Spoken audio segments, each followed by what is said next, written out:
Well, hello, welcome along. Nice to have you with us. Join in the conversation using the hashtag PL tonight. Chris Sutton joins us once again from the commentary box. Thanks very much for coming back for more. We're here for the next 45 minutes. We're live on BT Sport and also on YouTube as well. And look, in a week where the fans' voices have been heard loud and clear and led to genuine change, we want to hear more from you. Just get in touch. This is your show, hashtag PL tonight. As always, we start with you and your opinions. Take a look. Leicester's incredible journey from League One to being the most unlikely of Premier League champions provides a perfect example of why we love the game like we do. It's unpredictable in its nature, every game matters, and it elicits a whole range of emotions, both good and bad. And this is something that the ESL simply failed to grasp, that competition is one of the most important things to fans up and down the country. As fans, we've got to keep this momentum going. Demand lower ticket prices, better kick-off times and more investment in the women's game. I'm sure these punishments will come the club's way, but I think their biggest punishment is that the mask has slipped and the lasting damage on their supporters may already have been done. Our owners and chairman clearly showing they do not care about the fans, they do not care about football, they do not care about the competitive nature of sport, and all they care about is money lining their pockets, and they're motivated by greed. This in a year where they made 55 members of staff unemployed and asked the players to take a pay cut, all while negotiating a deal with the Super League that would make them millions, maybe billions. This isn't the club I've supported all my life. This is Kroenke's club. This isn't Arsenal. And the sooner that Kroenke and KSC leave, the better. They betrayed us. They betrayed the fans, the players, the managers, football itself. They've got to go. They have to go. But as a Manchester United fan, my message is even clearer. Get the Glazers out. And look, none of us are going to stand here and disagree with those fans. I love the passion, I love the opinions. The problem is, though, it is going to be almost impossible for Arsenal fans to forgive the Kroenke family. It's going to be almost impossible for Liverpool fans to forgive Fenway Sports Group. And the same applies to Manchester City and Manchester United and Chelsea. But who's lining up to take over? You know, once you're in bed with billionaires and state ownership and things like that, it's very hard to find people with a similar amount of wealth who are going to come along and say, do you know what? Yep, results on the pitch is the priority. This is where football's found itself now. Yeah, you're absolutely right. It's not going to be easy, for new owners to take over. I can understand the fans' frustration, but what it's about what we can affect and affect now, i.e. taking the power away from these clubs, giving them strong punishment, strong sanctions, so a situation like this never happens again. I think that's the key, isn't it, is that we have to try and make use of this real strong feeling from the fans. I mean, it's up to them to retain that and to keep the momentum up, to keep the pressure up, to keep asking the questions. You sense that the fans made this happen. If the fans take their foot off the gas, it will melt away and football will forget very quickly. Yes, it's going to be very difficult because, we're in a world where, football's a business as well. It's always been a business, now it's big business. And these billionaires or these companies, whoever it has bought these clubs, so they own it. So unless it's going to be tough to sort, you can't run them out of town. They're part of it. They just need to sanctions, a fine, re-education. What I struggle to understand is how they cannot have foreseen this when they were trying to put this European Super League, the backlash. It's unfathomable to think. Mate, money blinds people. Yeah, it does. And greed. It's just greed at the end of the day. But they live in a different world, Joe. That's why. They don't care about what the fan in the street, the legacy fan. All they care about is lining their own pockets. Yeah. And the fans, when the fans are allowed back in stadiums, who do they vent their anger at? Because these owners are very, very rarely there. These big owners of these big six clubs. And that's the important thing to remember, Robbie, when you talk about the owners. It's not about the teams. It's not about the managers. In some cases, it wasn't even about the chief execs and things. This was right at the very top of these football clubs. It was an ownership decision. Yeah, it was. And, I think the frustration for the fans is that these owners are never at the games either. Very rarely are they. No, absolutely. But going back to earlier, we asked Paul Barber how can he actually sit in a room with the chief executives of your Liverpools, of your Arsenals, of your Manchester Uniteds again, and actually sit there and think I trust what you're going to say. That trust has to be earned again. I don't know how long it's going to take, but that's, it's really important. We need the big six. We need the big six. But in the meantime, they need to be hammered with punishment so it doesn't happen again.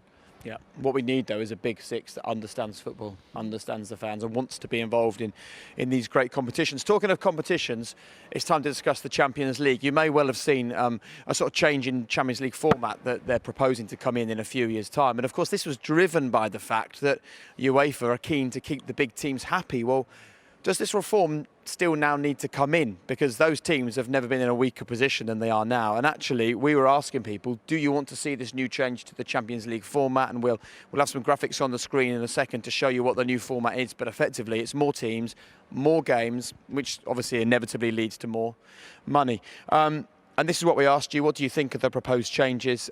Big fan of the changes, very few people. They love any format over the ESL, slightly more people, but not too many. But over 80% of you said you prefer the current Champions League format. And I think it's fair to say the players also feel the same, because Ilkay Gundogan has taken to Twitter this evening to basically say, in his own words, who's thinking about the players, the number of games that the players are going to have to play in, because it is going to lead to an increase in games for the players. It's also going to lead to an increase in fans having to pay to travel overseas as well. So is this new format that the Champions League and UEFA are proposing for the Champions League, is it a good idea? Should it stay? Do you like it? Do you not? Do you want to see it? I don't personally. I'm with the fans on this one. I like the Champions League like it. As it's tweaked over the years, it's got bigger and bigger. And it is just a money grab. It's just greed. More money, more games for them, more advertising revenue. And it's important with UEFA. I know they're, BT, we are the broadcasters for the Champions League and everything. But it's important we don't, they can't come out of this smelling of roses in the sense that, they're the good guys in all this. They're doing the same as what the Super League's doing in effect, because they're trying to more monetise the Champions League, And listen, it's understandable, it's business, but the public, the customers, as they call them, the fans, they like it as it is. We like it as I've grown up watching the Champions League. I don't want this format of every man team and his dog playing, and it will just completely, for me, undermine the quality of the Champions League and what we've all come and loved. It's not for me. I'm with the fans on this one. And I think we need more detail, because 4 more teams to 36, therefore more games. 10 games, 5 at home, 5 away. Will it be seeded? Could a team play, 9 other top teams? Yeah, it will be seeded in that big group stage. It will be, but it's still more games, and it's still pandering to the big team. I love the European Cup. For me, the format would have been, how do you get to March time, February time, that stage of the Champions League earlier? That for me, because you two have played in the Champions League, in those early group stages. Yeah. At times, were you thinking? There were times in the group stages where you're playing, no disrespect, like Abate, Borisov, them sort of 4th-seeded teams, because the gap was so big in quality between your Barcelonas and your Real Madrids, and they was sort of run-of-the-mill games. And then you get to the business end. So Robbie's right. I think a balance between the old European Cup, where it was a good knockout and there was jeopardy on every game, and also that the league structure season and then into the knockout. Something, a balance in between there, I think, is the right place for it to be at. Wasn't Alexander Seferin, did he not a few days ago talk about Celtic and Rangers, Galatasaray, the need for these clubs across Europe? Well, why does he make it so difficult for the Scottish teams, for the Turkish teams, for the Croatian teams, Zagreb, to qualify then? I think Brendan Rodgers, when his team with the Invincibles in Scotland, had 8 ties to play through qualification. Rangers should be in the Champions League automatically this season. I do not get that. The old European Cup became the European Super League, not the Champions League, in my opinion, when it changed from the old format, because they were always looking after the bigger clubs. And it's about time now that Serafin changed this now, and that he wants the big teams in Europe. Well, he's called a lot of teams in European football snakes this week. Well, go on and change it now. He has the opportunity to do that. Yeah, because while you talk about a team like Celtic having to play to get the right to be in the Champions League proper, under the new rules, under the new format that they're proposing, sides will get there purely based on their European history, regardless of league position. Well, just the other year we had Ajax in a great story. One of the great stories. Ajax in a Champions League semi-final. The following season, a month later, they were having to go through a qualification, third qualification round. It's ludicrous, right? Ludicrous. Okay, so let's just go through these solutions then. We know the Champions League as it is now. We've seen the proposed changes. We know that the ESL, thank goodness, is out of the way. So how would you want to see the top European competition look from 2024? Every game, jeopardy on it. Competition like... Are you saying knockout from the start? I grew up watching champions of every league, knockout stage. It was, listen, for me, I remember the Liverpool team, 1984, 81. I grew up on the European Cup when there was very few games on the TV with my family watching it, couldn't wait. So for me, I'd like to see it. It's never going to happen, obviously, because the new rules are brought in 2024, aren't they? Why can't we leave it as it is now? What don't you like about the format? People talk about the first qualification group stage, and they don't like that. It becomes boring, but I don't see it that way. I think it's okay. Why tinker? We had some amazing games this season. It's just a personal belief. Okay, so that's your belief. Knockout from the start, Joe. I like it as it is. Yeah. I like it as it is. I'd like maybe more knockout games, or every way you'd work that. But as it is fine. What's this desire to constantly change things and improve? The only reason you want more, bottom line, the only reason you want more teams and more games is because you want more money. That's the bottom line, right? And that could be, it might not, but it could be at the expense of the quality of the tournament, because there'll be so much football on, so many games, and teams who are not really good enough to be there might get there, which isn't bad, but I just like it as it is. I think it's a fantastic tournament. It's the pinnacle of club football, and leave it as it is. Well, you nailed it at the top, didn't you? The whole point about this change, but the whole point about the change was to appease the teams wanting this European Super League. So let's just leave it the same. Oh, listen, I'm not here for my opinion. I'm here to ask the questions, but I would absolutely now come down hard on them and say you get nothing. You now get exactly what Bate Borisov and Norwich City should be getting. In fact, they should make it easier for East Anglian teams to get into the Champions League. Right, we're going to take a quick break. When we come back, we're going to talk about ownership. We're going to talk about the fundamental change that maybe should come into the English game, and we're going to be discussing it in the context of what they do in Germany. Rafa is going to join us as well for a quick chat. Not Benitez, Honigstein, but he knows his stuff, and we'll speak to him straight after the break. See you in a minute. Lots of comments and thoughts coming into us this evening. If you want to join the conversation while we're hanging out in the cold here at the King Power Stadium this evening, just use the hashtag PL tonight. Stephanie says, to the billionaires who control our clubs, you're not the owners, you're just the custodians. We need a fan-led takeover. We need a version of the German model. It's become very clear this is the only viable market model to save European football. Sinead says, in a weird way, this may actually be the wake-up call that football needed. The backlash might mean new laws are introduced to help fans have more control over their clubs, like the German model. You get the feeling nothing will be the same after this, and I hope it's for the better. Well, earlier today, we were joined on the show by Paul Barber, the chief exec at Brighton, and actually he said, didn't he? He said this may well just be this wasn't the intended consequence, but it may well be the consequence that we now have a really strong look at the way that English football is governed, and we believe that Tracy Crouch, the former sports minister, is now going to conduct a root and branch review of English football, of the governance, of the ownership, of the state of the game. So who knows what will happen from here on in, but there's been so much talk about the German model in the last few days, so let's introduce our own German model to the show, Rafa Honigstein.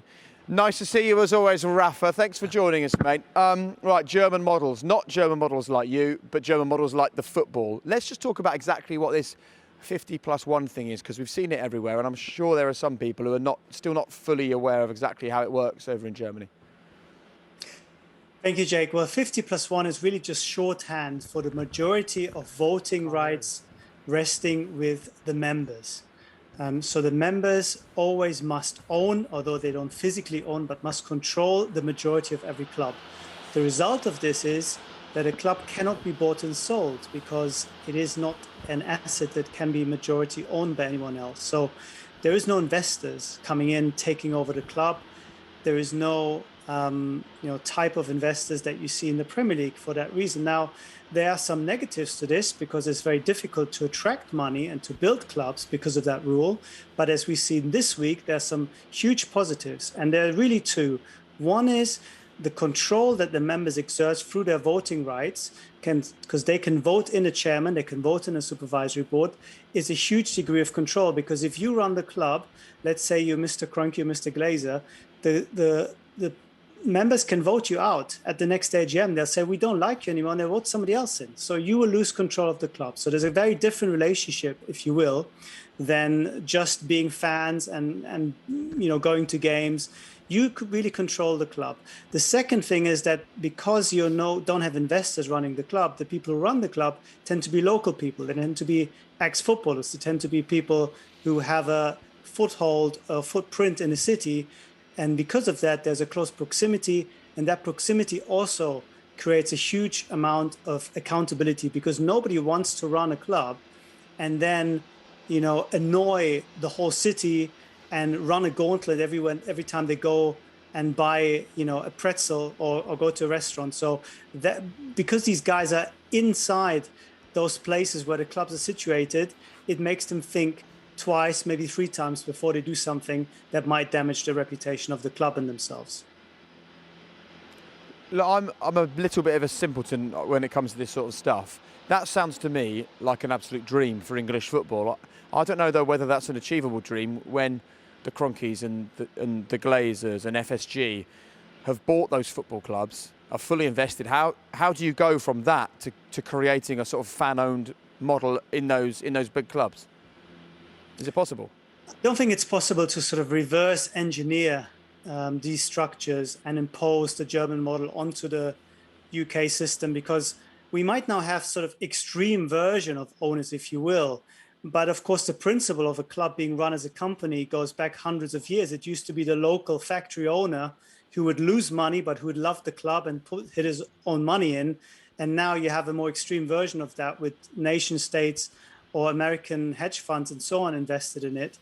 But to turn the clock back, or to arrive at a situation where clubs are democratically organized and owned by the members, i.e. owned by no one really, is impossible, I think. What can be done, though, is maybe just have somebody representative on the board. I think if you just have one fan representative on the board who is involved in decisions, who at least has some oversight, a degree of transparency, who can, raise his hand and say, hold on, guys, this is not good. And if you're doing this, I predict that something bad will happen. I think that would already be a huge step forward. Rafa, so we see the positive side of this 50+1 model, but tell us a little bit about Leipzig and why are they so unpopular in Germany? So there are two problems with the model. One is, as I alluded to earlier, it restricts growth. It's an organic model, but you have to do everything very slowly, because you can't have somebody coming in and pump lots of money in very quickly. That's not allowed under the rules, because even if you were to find somebody, that somebody wants to have full control and is not going to come in, but still let the members decide what's going to happen. So as a result, you have a bit of a system where, you have one or two big clubs and then everybody else somehow seems to get along, and you don't have that competitiveness for the top four places. You don't have those title races that we have in the Premier League. So there is that downside. The other downside is that people are looking a way around these restrictions. And what Leipzig have done is say, yeah, fine, we still have the members. This is all owned by the members, but they've constructed it in a way that nobody can really be a member. And if you want to be a member, you have to pay thousands of euros. And effectively, the club is not owned by the Red Bull Corporation, but it is bankrolled by them. And the structure is really just paying lip service to the model. And that's why a lot of people think this is very problematic, because it subverts the existing model, but also it creates pressure, because all of those who are sticking with the existing model are now finding it more difficult to compete, because Leipzig are very effectively subverting it. So that is one of the big debates in German football, where people are actually saying, do we have to be more open? Because if we're not, you either have people subverting the system, or we have a system where Bayern Munich win 9 titles in a row and nobody can really compete with them.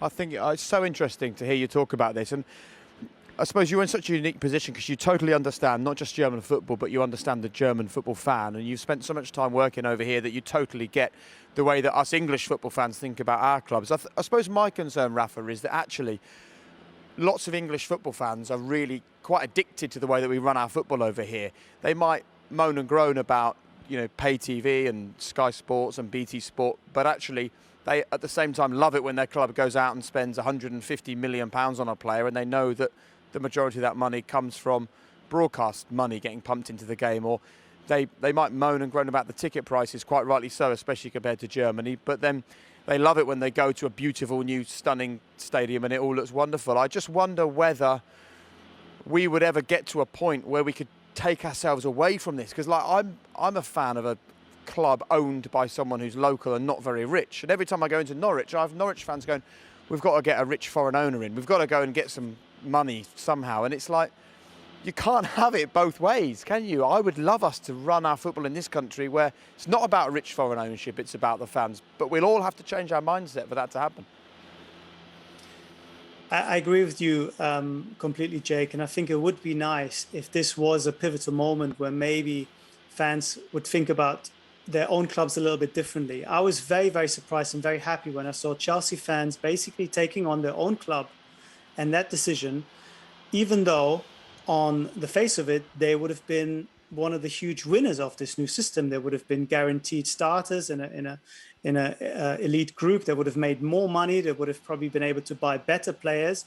But they realized, just like everybody else, that this comes at the cost of destroying the football ecosystem and destroying everything that we hold dear about how football works. And they said, no, this is going too far. And I'd like to see that mindset coming in perhaps a little bit earlier to prevent some of the terrible things that people want to do with football. And if that mindset comes a bit earlier, I think that we're all maybe a little bit more aware of the pitfalls and of the problems, even though it is always tempting to, have the best players and be competitive. I think football as an institution, a club as an institution, a club as something that is dear to you as a community, even if you don't necessarily win the Champions League, if you don't necessarily can afford an Erling Haaland, I think the social responsibility that comes into it is something that we need to push and cherish a bit more. So, Rafa, what is the German view on English club ownership then? Well, I think it's a mix. I think on the one hand, people look always towards England as, the motherland of football, and that's where the passion comes from. That's where football, is still played in its purest form. But at the same time, of course, it isn't, because it's played in its most globalized form with foreign owners, foreign coaches, players. They're foreign everywhere. But the whole infrastructure is now foreign to a large extent. And people, I think, see it with a sense of loss and a sense of sadness, really, that they believe that English football has sold out to a certain extent. Now, they understand that at the same time, that's what makes all these teams so attractive. That's why they have so much money. That's why, you have so many interesting games, more than in any other league. And they love to watch Liverpool play Man United. And, these are huge brands also in Germany, even though, of course, we have our own market, which is always going to be bigger as far as fan allegiance is concerned. But there is, I think, an awareness that quality that you see in the Premier League and the excitement has come at a price. And the price has been that local fans have been priced out, but more in a sense of having a say in the input, that local fans have been marginalized. And that's why a lot of German fans, even though they would love to be more competitive, will say to you, if you ask now a Frankfurt fan, if you ask now a Bielefeld fan, do you dream of having a billionaire owner so you can compete with Bayern or you go to the Champions League? They will say no. They will say no. I'd rather not be a Manchester City in Bielefeld, but actually still control my own club. That's where most German people are at the moment. I love that. What's the point of having a billionaire owner of your football club if you're no longer connected to your football club? Hey, Rafa, thank you so much. We can listen to you all night. Very quickly, Nagelsmann to Spurs. What are you saying on that?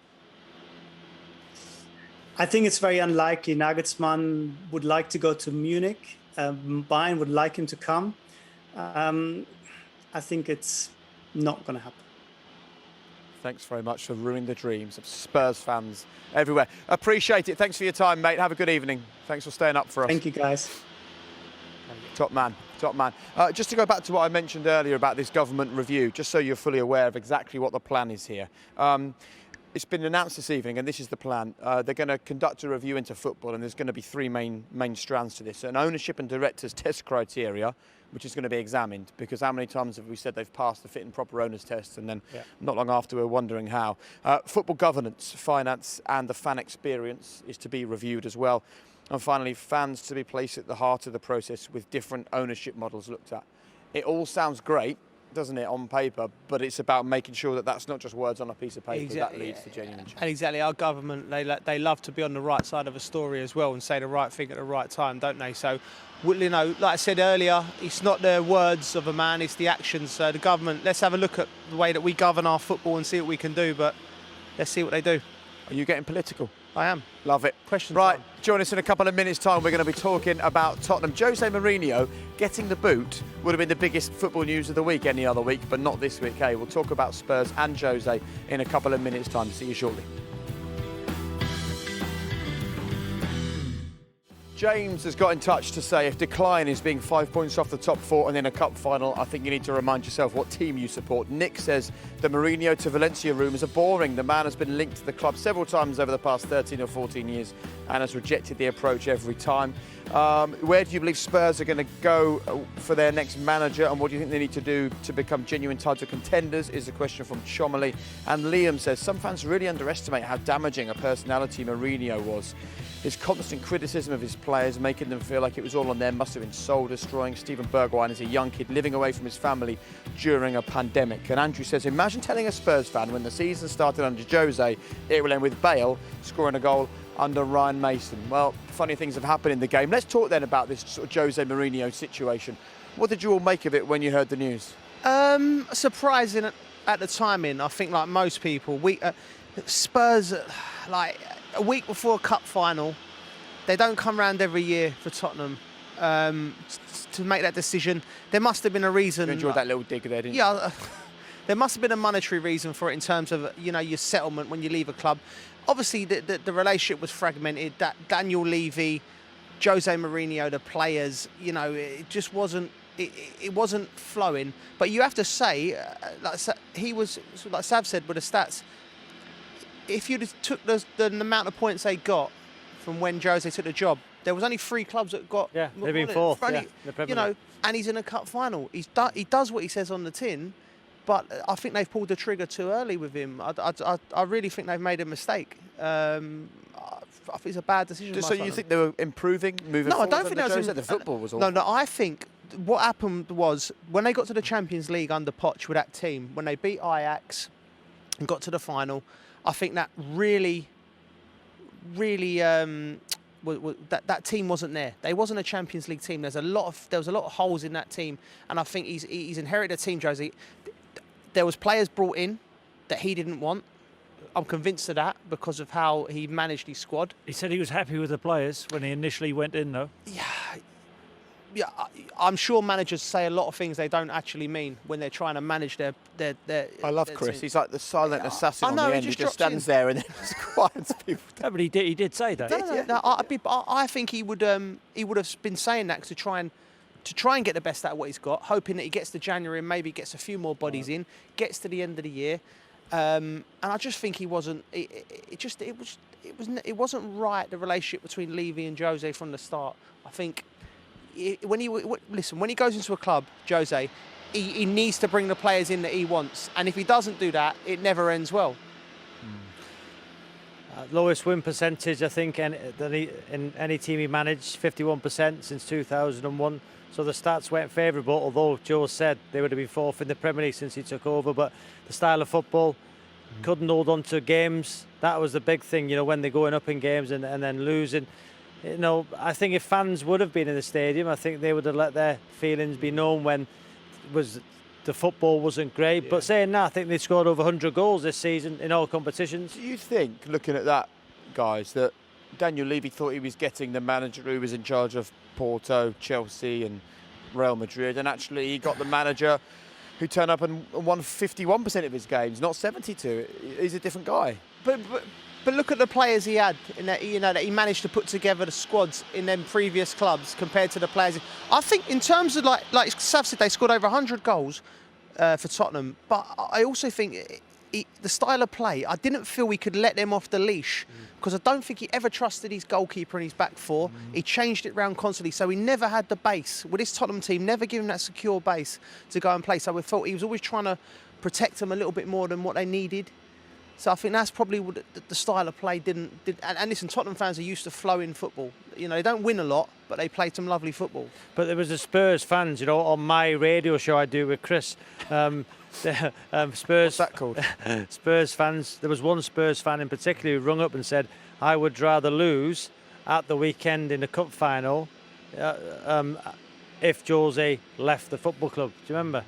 And that was quite damaging, wasn't it? Yeah. The amazing thing in all this is Mourinho was brought in to win a trophy, and he's sacked 6 days before it, and they replace him with Ryan Mason, with the greatest respect, a serial winner, which Mourinho has been. To replace him with a complete rookie is an odd decision. It can't be on results, this. It must be something what different. What do you think's gone on then? No, well, I don't know. It may be a monetary thing.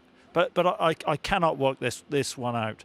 I mean, why not just wait to the end of the season and part ways? But why not give him the opportunity to win a trophy? It's an odd decision because Spurs are still in with the Champions League football as well, by the way, aren't they? And you let Ryan Mason, a guy who's had no managerial experience, to take over. That's very odd. Something is amiss here. Now, I think he was a goner that the minute he said same manager, different players, because the players in the dressing room just are not having that. They'd have been behind his back, absolutely pummelling him. You can't do that. He's lost the dressing room. With the greatest respect to the Spurs squad and team, though, the back four which he took over is a mid-table Premier League back four, so he always had his work cut out. So do you think he did a good job at Spurs, Jose? Well, was he sacked for results, or was he sacked because of what he said, something which he said? Do I think he did a good job? He didn't say what he was going to do. He hasn't won a trophy. Said he was going to go in as a serial winner. He hasn't done that, but in fairness, wasn't given the opportunity. Rob, did he do a good job at Spurs? No, because he hasn't won a trophy, although 6 days before a cup final loses his job. The Europa League campaign was a disaster in the end, the way they went out 3-0 away from home, wasn't it? Look at, has he got the best out of Gareth Bale? I don't think, since he had the little spell. It's a bit harsh, isn't it? No, I don't. Has he got the best out of Gareth Bale? Because we all said when Gareth Bale come in... Has Gareth Bale got the best out of himself? Possibly not. But there was a spell when Gareth Bale was playing regularly, he got 6 goals. You can't just blame Jose for Gareth Bale. I'm not blaming Jose. Like no, I'm not. I'm asking the question, did Jose get the best out of Gareth Bale? Dele Alli's performances. So did he do a good job at Spurs? No, because he didn't win a trophy, and the Champions League, I don't think they're going to get in it, and they failed in the Europa League. But he's a fantastic manager. Is he? I think he is. Yeah, he's a serial winner. Did he do a good job? I think he would have gone in there and he would have done exactly what he's done at other clubs. And for one reason or another, it's not worked at Spurs. I think he personally misjudged how good the squad was when he got in there. I think he thought they were better. I think after 4 or 5 weeks, he'd have gone, this is a big job for me. Because I don't think he realised that the holes that were in the squad, which are clearly there because where they are in the league. Finally, one-word answer to this one. Who do you think will go in there next? Maurizio Sarri is the favourite. Who would you like to see in there, Chris? Oh, ask me last. I wouldn't like to see this happening, but the person I'd go for, Brendan Rodgers. Okay. Who would I like to see in there? Frank Spencer. But who do I think will go in there? Who do I... No, where's he in charge of at the moment, Frank? I don't know what he's doing. Who do I... No, leave it on Frank Spencer. No. I tell you who we don't want to go in there, me and you, Daniel Farke. Yeah, absolutely, he can stay where he is and keep Norwich in the Premier League next season, much to your delight, I'm hearing. Right, that's it from us, gentlemen. Thank you all very much for your company this evening. Robbie's already looking forward to his trips to Norwich next season. Can't wait. Liverpool against Newcastle, you can see right here on BT Sport Saturday morning, and we've got 2 games this weekend for you on BT Sport from the Premier League. Aston Villa up against West Brom. Gentlemen, good fun this evening. Thank you very much indeed. Joe, you're making us laugh as ever. You two should have your own... Oh, you do. That's it. We'll see you very soon for more Premier League football here on BT Sport. Good night.